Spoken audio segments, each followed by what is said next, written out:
그 다음에 우리가 많이 하게 되는 귀인의 오류가 기본적 귀인 오류죠. 그죠? 요거는 워낙 유명하죠. 그래서 아까 제가 설명해 드린 거예요.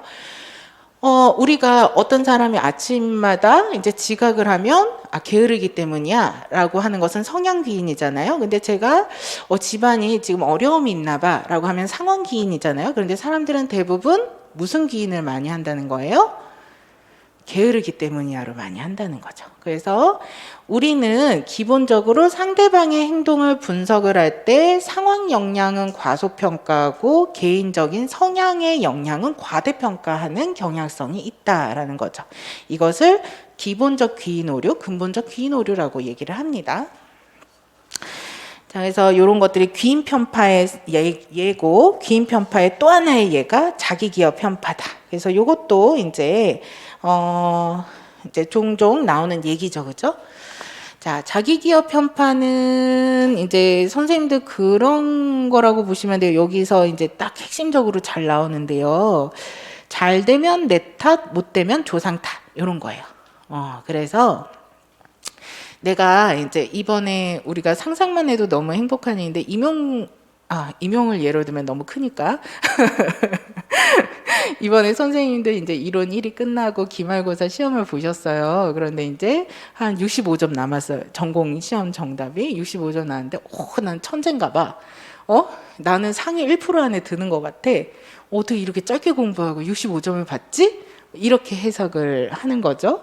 그래서 좋은 일에 대해서는 내가 너무 특별한 사람이라서 생겨나는 일이야 라고 생각을 하고 대신 이제 만약에 얘가 그 음주를 하다가 이제 그 약간 사람들이랑 다투게 되거나 사고를 치게 됐어요. 그러면은 이제 야, 너 어떻게 음주를 해서 그런 사고를 쳐? 상담교사가 될 사람이 뭐 이렇게 얘기하면 사람이 살다 보면 술 한 번 먹고 사고 한 번 칠 수 있지. 이렇게 얘기를 하는 거. 나쁜 일에 대해서는 이거를 쉽게 생각하는 거. 이런 식의 사고방식이 있는데 이것을 자기기업 편파라고 한다는 거죠. 다시 말해서 자신을 호의적으로 지각하고 드러내 보이는 경향성으로 잘 되면 내 탓이지만 못 되면 조상 탓으로 성공은 내부 기인하고 실패는 외부 기인을 하는 경향성이다. 그래서 밑으로 디귿을 보시면은요, 자신의 의견에 바람직하지 않은 행동의 보편성은 과대평가한다. 이게 방금 제가 말씀드렸던 거예요. 그래서 술을 먹고 사고를 치는 행동에 대해서는 다른 사람들도 일생에 살면서 한 번씩은 그러잖아 라고 생각을 하거나, 담배를 피는 행동에 대해서는 뭐 청소년기에 누구나 한번 담배를 피지 뭐 이렇게 생각한다는 거죠. 그래서 바람직하지 않은 행동의 보편성을 과대평가하는 거짓 합치성 효과와 그 다음에 자신의 능력이나 바람직한 행동의 보편성을 과소평가하는, 그래서 시험에서 좋은 성적을 받으면 나는 천재 아닌가, 나는 뛰어난 사람 아닌가, 어떻게 이렇게 짧게 공부하고 이렇게 잘하지? 이러면서 그 보편성은 과소평가하는 거짓 특이성 효과로 인해서 만들어지는 것이 바로 자기기업 편파라는 거죠. 그러면 이런 자기기업 편파는 왜 생겨나는가라고 하면 우리가 아까 봤던 공변 모형에서 내가 65점을 받았을 때 다른 사람들도 다 65점을 받았는지를 확인하면 내가 특별하다라는 생각을 못하죠. 다시 말해서 합의성 정보는 잘 확인하지 않기 때문에 이런 일이 생겨나게 된다. 그래서 합의성 정보를 잘 확인하면 자기기업 편파는 안 일어나게 된다는 거죠. 그래서 이것이 자기기업 편파다. 그래서 우리는 귀인 편파가 이렇게 근본적인 귀인 오류랑 자기기업 편파가 일어날 수가 있다라고 보시면 됩니다. 그래서 귀인에 대한 파트는 요 정도라고 보시면 되고, 그 다음에 또 중요한 태도와 행위입니다. 여기서 선생님들이 이제 조금 기출 문제를 풀어보시게 될 건데, 이제 좀 중요한 함의하는 바들을 이제 같이 볼 수가 있어요. 자, 우선은 태도와 행위입니다. 그래서 여기서 우리가 상식적으로 생각하는 태도와 행위의 관계를 조금 보셔야 돼요. 다시 말해서 어떤 사람이 술을 먹으면 그 사람은 술에 대해서 어떤 태도를 가지고 있다고 생각하죠? 그쵸, 그죠. 술을 좋아하니까 술을 먹는다라고 생각하죠, 그죠? 그래서 우리는 무엇을 좋아하기 때문에 그 행동을 한다라고 생각해요. 그래서 그거에 대한 태도에 따라서 행위가 결정된다고 생각하죠. 뭐를 싫어하니까 안 하고 뭐를 좋아하니까 한다. 이렇게 생각한 것이 태도와 행위의 관계입니다. 그래서 우리는 태도는 행위에 영향을 미친다는 보편적 관점을 가지고 있어요. 그래서 외적 상황을 포함한 다른 요인들도 행동에 영향을 미치기 때문에 태도는 행동을 완벽하게 예언하지는 못하지만 기본적으로 우리는 이러한 태도들이 행동에 영향을 미친다라고 지각을 하는데 이것을 조금 다르게 보는 관점들이 있죠. 그 대표적인 이론이 바로 페스팅거의 인지부조화죠. 자, 그래서 행위는 태도에 영향을 미친다라는 관점들의 내용들이 있다는 거죠. 그 사람의 신념과 상관없이 어떤 행위가 태도를 바꾸게 되는 현상들이 있다는 거죠. 그래서 그 중에서 하나가 문 안에 발들여 놓기 현상이라는 거예요. 이거는 뒤에서도 이제 응종을 할 때 다시 한번 이제 나오는 내용인데, 프리드만과 프레이저에 나왔던 이제 유명한 실험 중에 하나죠. 어떤 사람이 이제 그 안전운전에 관한 큰 간판을 어떤 집 마당에다가 세우도록 요청을 했어요. 그래서 커다란 안전운전 간판을 여기 마당에다가 세워도 됩니까? 라고 요청을 했더니 오케이를 실험을 했죠. 근데 이 요구를 받는 대다수의 대중들은 거절을 했다는 거예요. 그래서 싫다. 그런데 반면 2주 전에 그보다 훨씬 더 작은 용어에 응했던 사람들은 대다수는 간판을 두는 것에 도달했다는 거죠. 다시 말해서 큰 간판 전에 내가 작은 간판 세워도 됩니까? 라고 요청을 했을 때 그러세요. 작은 간판 세우세요. 라고 응했던 사람들은 나중에 큰 간판 세우는 것도 그러세요. 라고 했다는 거죠. 다시 말해서 사소한 행위의 요구에 응한 사람은 더 큰 요구에도 동의하는 경향을 보인다. 이러한 행동을 한 사람은 이것이 불편해도 그 태도가 바뀔 수도 있다. 이것이 이제 문 안에 발들여 놓기 현상이라는 겁니다. 자, 그래서 행위는 태도에 영향을 미치는 이런 것들이 있죠. 그리고 또 유명한 것이 이제 짐바르도의 그 스탠포드 대학교 교도소 실험이죠.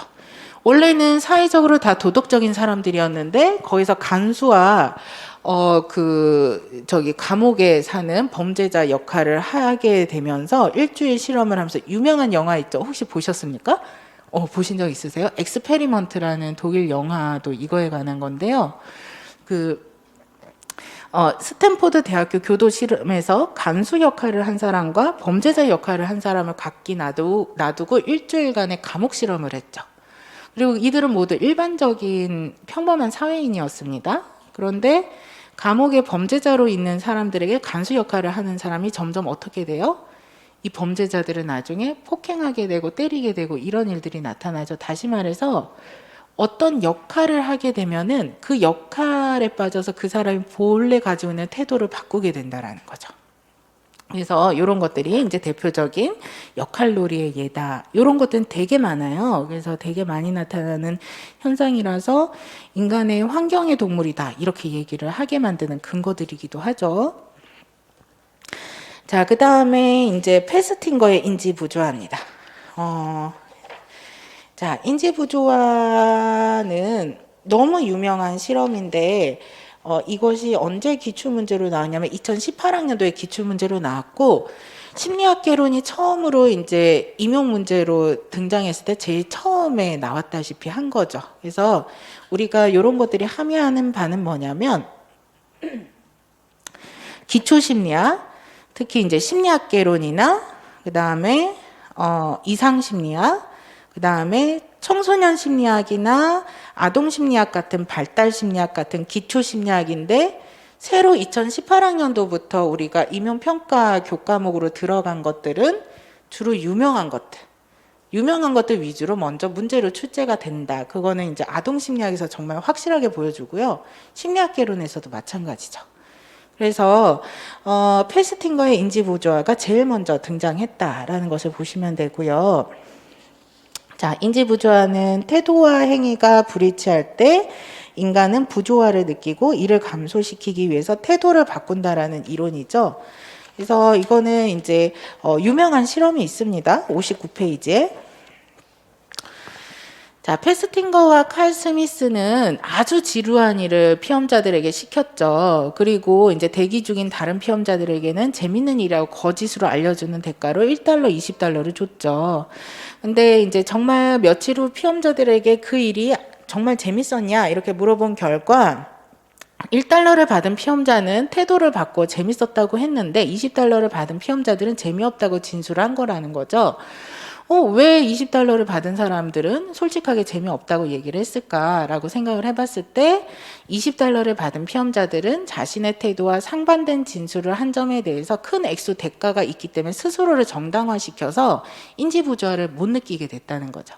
그렇지만 $1를 가지고 생각을 바꾼다라는 것은 자기의 어떤 부분을 정당화시킬 수가 없죠. 그죠? 그렇기 때문에 $1를 받은 사람은 거짓말을 정당하게 불충분한 보상이었기 때문에 인지부조화를 경험했고, 그래서 결국은 태도를 바꾸는 재밌었다고 답변을 하게 됐다라는 이제 유명한 실험이죠. 그죠? 그래서 이 인지부조화라는 개념이 나타나게 되고, 그래서 사람들은 어떻게 한다는 거예요? 내가 담배를 싫어한다 하더라도 내가 이제 담배를 피는 행위를 했으면 그 사이에 뭐가 발생을 합니까? 인지부조화가 발생을 하죠. 그럼 이 인지부조화를 감소하기 위해서 나의 무엇을 바꾼다는 거예요? 태도를 바꾼다는 거예요. 그쵸? 그래서 이것이 인지부조화 이론이다라고 보시면 되고요. 그래서 이것과 관련된 문제를 지금 뒤에 60페이지에 2018학년도 기출문제 한번 풀어보시겠습니다.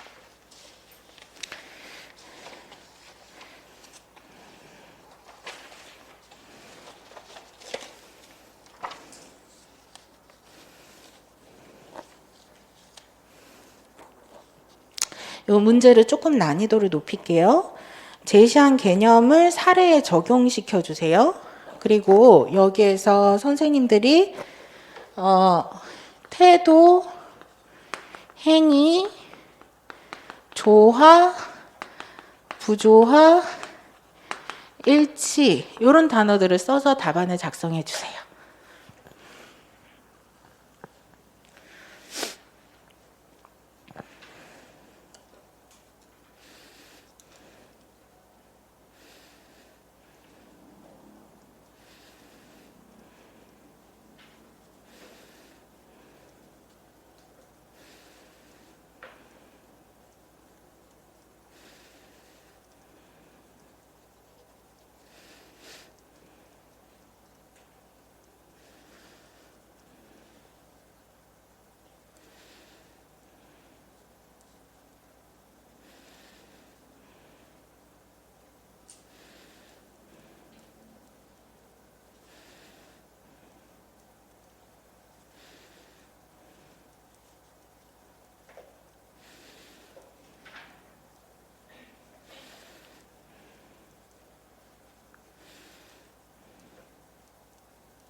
그 인지부조화에 대한 개념을 쓸 때,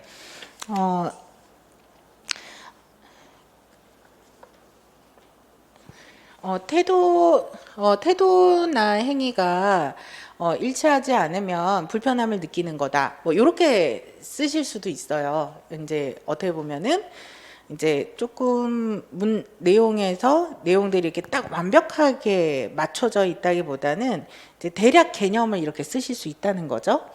그런데 인상적인 거는 뭐냐면 제가 이제 강의를 이제 하면서 선생님들 모의고사 답안을 이렇게 매번 첨삭을 해주다 보니까 그 답안의 완성도가 높은 선생님과 답안의 완성도가 높지 않은 선생님들 간에 실제 임용시험에서 제 모의고사 점수보다도 실제 임용시험에서의 점수 차이가 많이 나요. 그래서 답안의 완성도라는 것은 어떤 거냐면 어떤 개념을 쓰라고 했을 때 그 개념의 정확성 있게끔 쓴다는 건데, 정확성 있게 쓴다는 것은 이렇게 꼭 있어야 되는 핵심 키워드를 얼마나 다 넣어서 쓰는가에 달려 있다는 거죠. 그러면 여기에서 인지부조화에 대해서 내가 정말 제대로 설명을 한다고 그러면 이 개인의 태도와 행위가 불일치하여서 부조화를 이루게 될 때 이것을 조화를 이루기 위해서 태도와 행위를 일치시키는 거다. 이렇게 정의를 하면 완벽해지죠. 그러면 이것을 개념 적용을 사례에 적용해라 라고 얘기를 했을 때 우리가 제시문을 분석하는 것은 아까 우리가 잠깐 간섭에서도 했던 것처럼 그럼 여기서 태도와 행위가 뭔가를 찾아야 되겠죠. 그러면 여기에서 사례에서 영수가 이렇게 나오죠. 담배를 피우다가 걸렸는데요. 제가 좋아서 피우는데 왜들 그러는지 모르겠어요. 영수가 이렇게 얘기를 하고 있죠. 여기서 좋다 싫다가 태도가 되죠. 그리고 담배를 피우다 안 피우다가 행위가 되는 거죠. 그리고 나서 여기에서 이제 어렸을 때는 담배를 피우는 것을 싫어했어요 라고 얘기해서 그때는 안 피웠거든요. 그래서 담배를 피우는 것을 싫어했다예요. 그래서 그때는 안 피웠으니까 행위랑은 일치해서 부조화가 없었죠. 그죠? 그런데 중학교에 되면서 담배를 피우게 된 거죠. 피우게 되면서 불일치가 발생을 해서 부조화가 발생을 했죠. 그래서 어떻게 한 거예요? 조화를 이루기 위해서 자기가 사실은 담배를 피우는 것이 스트레스 해소에도 좋고 친구들이랑 어울리기에도 좋다라고 태도를 바꾸고 그래서 담배를 피우는 행위와 일치를 시켰다라고 답안이 적용이 돼서 작성이 되어야지만 제시문 분석까지 이제 정확하게 되게 되는 거죠. 그래서 이렇게 이제 우리가 핵심 키워드를 가지고 이것을 사례에 어느 지점에서 적용을 할 수 있는지를 분석해서 답안을 만들어내는 것. 이렇게 하게 되면 답안의 완성도가 높아지게 되고 채점자가 틀리다라고 채점할 수 있는 여지가 전혀 없게 되는 거죠. 그래서 이런 선생님들이 점수들을 잘 갖고 가신다. 그래서 이제 우리가 그런 어떤 것을 연습하게 되게 좋은 이제 문제입니다. 자, 그래서 이제 이렇게 보시면 되고, 요거가 이제 인지부조화 이론입니다. 이제 인지부조화 이론은 문제에서 잘 나왔어요. 2018학년도에. 또 나올 수 있느냐? 작년이나 재작년 같으면 이렇게 문제가 잘 나왔기 때문에 가능성이 그렇게 높진 않습니다라고 얘기를 하겠는데 그런 경향성이 다 사라졌어요. 그래서 문제가 잘 나와도 이제 전년도 거라도 우선은 공부를 해둬야 된다. 이렇게 보시면 돼요. 자, 그러면 이제 인지부조화가 나왔으니까 요즘 경향성은 좀 어떤 특성이 있느냐면 요 개념이 있으면 서로 상관성 있는 개념들이 같이 등장하는 경향이 있어요. 그렇기 때문에 뱀의 자기지각 이론도 알고 계셔야 됩니다. 뱀의 자기지각 이론은 인지부조화 이론에 반박하는 이론이에요. 그래서 이제 요거가 어떤 내용으로 설명이 되느냐면 자신의 태도가 불확실할 때 행동을 통해서 행동의 원인의 태도를 추정한다는 이론으로 이것은 인지부조화를 줄이려는 노력으로 인해서 사람이 태도를 바꾸는 것이 아니다라고 설명을 하는 거예요. 그래서 이제 요 내용을 이렇게 정리하시면 됩니다. 인지 부조화로 인한 것을 조화롭기 위해서 태도를 바꾸는 것이 아니다. 나의 어떤 행위의 원인을 무엇인지 귀인을 추정하는 과정 안에서 태도가 결정되는 것이다. 이렇게 설명하는 것이 자기지각 이론이라는 거죠. 그래서 요거는 사례를 보시면서 이제 들으시면 조금 도움이 돼요. 어떤 A 여학생이 소개팅을 나갔어요. 소개팅을 나갔는데 이 남자애가 마음에 드는지 안 드는지 자기는 모르겠어요. 우리 그런 경우 많죠. 내가 이거를 좋아하는지 싫어하는지 모를 때가 있어요. 그런데 내가 그 소개팅을 나간 여학생이 그 A라는 남학생이 이제 한번 우리 또 만나자 데이트 신청을 또 해요. 그러면 또 만났어요. 그 두 번째 또 세 번째도 데이트 신청을 또 해요. 그랬더니 또 만났어요. 그래서 내가 얘를 세 번이나 만나고 있네? 그럼 그 다음에 뭐라 한다는 거예요? 나 얘한테 호감이 있나 보다. 이렇게 되는 것이 자기지각 이론이라는 거죠. 그래서 우리는 그것에 대한 태도를 쉽게 결정할 수가 없기 때문에 타인의 행동을 관찰하든 내 행동을 관찰해서 그것을 통해서 태도를 추정한다는 거예요. 그 과정인 것이 이제 인지 부조화를 바꾸려는 것이 아니다라고 설명하는 것이 뱀의 자기지각 이론이라는 거죠. 그래서 이제 거기까지 같이 챙겨서 보시는 것이 맞고, 그 다음에 합리적 설득 모형을 한번 보겠습니다. 이건 크게 중요하지 않아요, 선생님들. 크게 중요하지 않고, 그래서 막 암기를 열심히 하실 필요는 없고, 이것이 어떤 거다 정도만 아시면 되느냐면, 그 사람이 가지고 있는 태도를 변화시키는 요인이 뭐냐는 거예요. 우리가 태도 변화에 관해서 계속 얘기를 하고 있잖아요. 그 사람이 어떤 태도가 있는데 그 태도를 변화시키는 요인들이 있는데 그것이 의사 전달자, 메시지, 청중 세 가지 요인이 작용한다는 거죠. 자, 그래서 합리적 설득 모형을 보시면 사람들이 자신의 태도를 의식하고 정보를 합리적으로 평가한다고 가정을 하고 의사소통의 태도 변화에 성공할지 여부는 이제 의사 전달자, 메시지, 청중에 의해서 달려있다. 예를 들어서 이제 권위 있는 전문가가 그 얘기를 해요. 이제 권위 있는 전문가가 아니라 이름도 없는 사람이 그 얘기를 해요. 거기에 따라서 달라질 수 있다는 거죠. 그래서 의사 전달자가 전문가로 신비성이 높고 신뢰할 만한 고상한 사람일수록 설득력이 높다.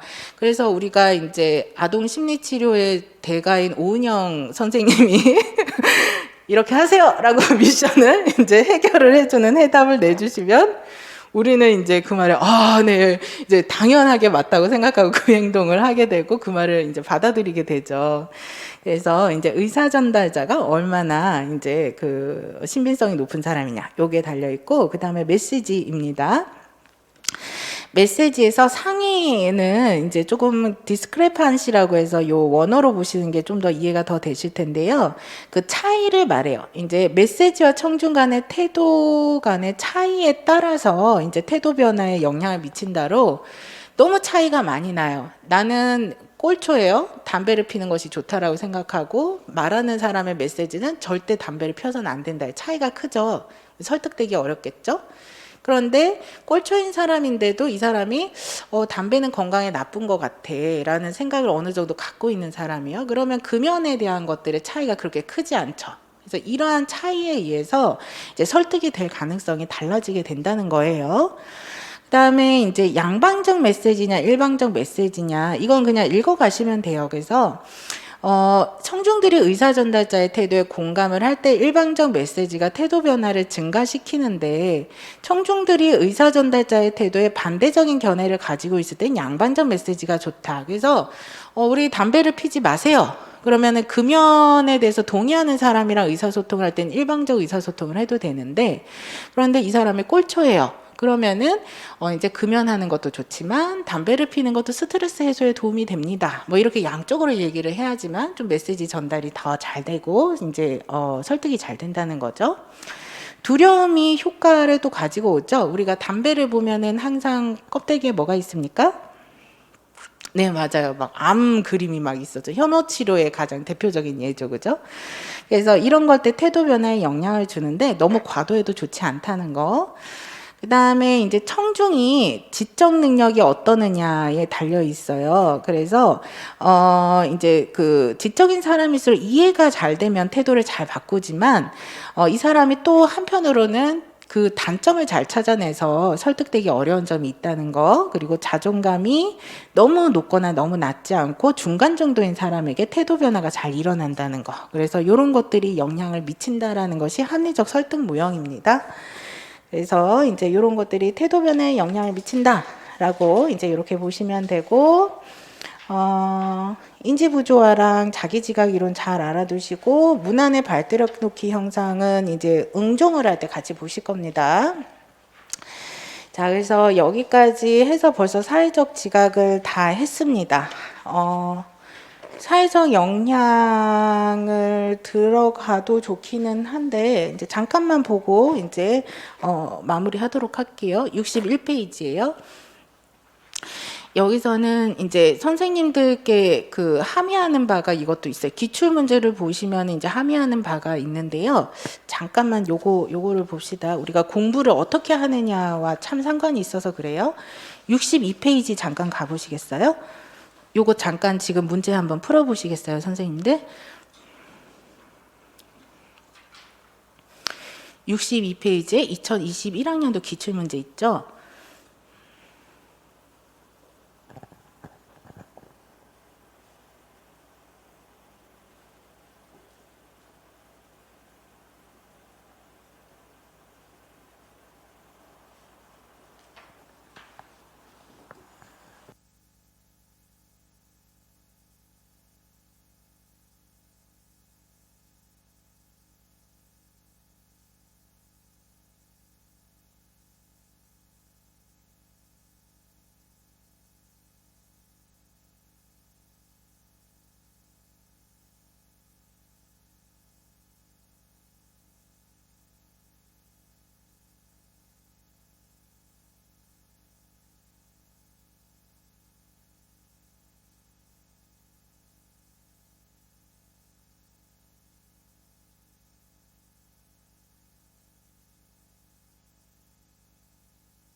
어렵지는 않죠, 선생님들.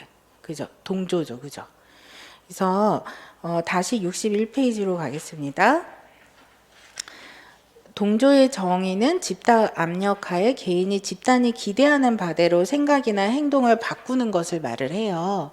근데 이제 여기에서 우리가 같이 생각을 해볼 부분은 뭐냐면, 시험 문제가 방금 인지부조화 문제랑 지금 동조 문제랑 두 개를 보았을 때 선생님들이 굉장히 다르죠. 인지부조화는 되게 확실한 이론적인 개념을 적용을 해서 푸는 문제로 보이고 문제 난이도가 높아 보여요. 그죠? 이제 동조 문제는 보면은 이런 게 임용 문제로 나올 수 있어? 라는 생각이 이제 들죠. 그래서 2021학년도에 에릭슨의 이제 심리사회적 위기 요거 나중에 배울 텐데 거기서도 자아에 관한 거 그냥 자아를 쓰는 문제가 나왔어요. 그리고 올해도 마찬가지예요. 청소년 심리학에서 자기 인식, 자아 개념 그냥 요 단어를 쓰는 문제가 나왔어요. 이거는 우리가 보면 어떤 단어예요? 일반적인 어떻게 보면 이것을 굳이 임용 문제로 낼 만한 개념화된 문제가 아닌 것 같은데 이런 일반적인 용어들이 문제로 왕왕 이제 한두 문제씩 나온다라는 거를 조금 알고 계시면 좋고요. 그래서 우리가 이제 공부를 할 때 조금 전체적으로 훑는 것이 그런 것들에 대한 조금 베이스가 잡혀 계셔야지만 이런 문제가 갑자기 나왔을 때 어떻게 이거 뭘 쓰라는 거지라는 혼동이 좀 안 되실 수가 있어요. 그래서 우리 우리는 이제 이런 것들의 베이스를 이제 조금씩 다 잡아가시면서 이제 기본 개념을 체크를 하고 중요한 이론들을 공부하는 방식으로 가야 된다. 기출의 경향성이 그렇다. 이렇게 이해를 하시면 되고요. 그래서 이제 동조의 개념만 같이 보고 쉬도록 하겠습니다. 이러한 동조는 인간이 타고난 흉내쟁이라서 생겨나는 거죠. 우리가 많이 일어나는 겁니다. 길을 가다가 어떤 사람이 하늘을 쳐다보고 서 있으면 우리도 같이 하늘을 쳐다봐요. 그죠? 그런 일들은 많이 일어나는 것처럼 생겨나는 거다라고 보시면 되고요. 그래서 애쉬의 가장 유명한 실험은 바로 이 동조 실험이죠. 그죠? 그래서 이제 우리가 표준 선분과 비교 선분을 제시하고 이 사람에게 이제 이 본인이 가지고 있는 이제 선분이 이제 그 사실은 이제 이 표준 선분에 해당하는 것은 2번에 해당하는 선이랑 같은 길인데 같이 실험에 참가한 사람들이 다 1번과 같다고 그러는 거죠. 그러니까 이 피실험자인 사람이 본인은 2번이라고 생각했다가 다른 사람들이 다 1번이야 다 그렇게 얘기하니까 자기도 1번이다라고 답을 하는 사람들이 생겨난다. 그래서 그렇게 하는 사람들이 3분의 1 이상이 틀린 답을 하더라. 이렇게 명확한 것임에도 불구하고. 그래서 이만큼 인간의 특성은 행동이나 생각을 집단의 기준에 맞추는 경향성이 있다는 거죠. 그래서 이제 그것이 왜 그럴까? 그리고 그 어떨 때 그렇게 동조를 많이 할까라는 부분에 대해서는 여기까지 하고 끝내도록 할게요. 왜 그럴까요? 우리가 이따가 아까 봤던 끝까지 하지 않고 중간에 멈추면 성취 동기가 높아져서 기억이 잘 된다. 이거 무슨 효과였죠? 오, 기억을 하시니까 훌륭하십니다. 네, 맞아요. 자의간익 효과죠. 그죠? 그래서 자의간익 효과에 따라서 이제 한번 체험을 해봅시다, 선생님들. 그래서 여기까지 하고 쉬었다가 이제 2시에 이제 수업을 시작할게요.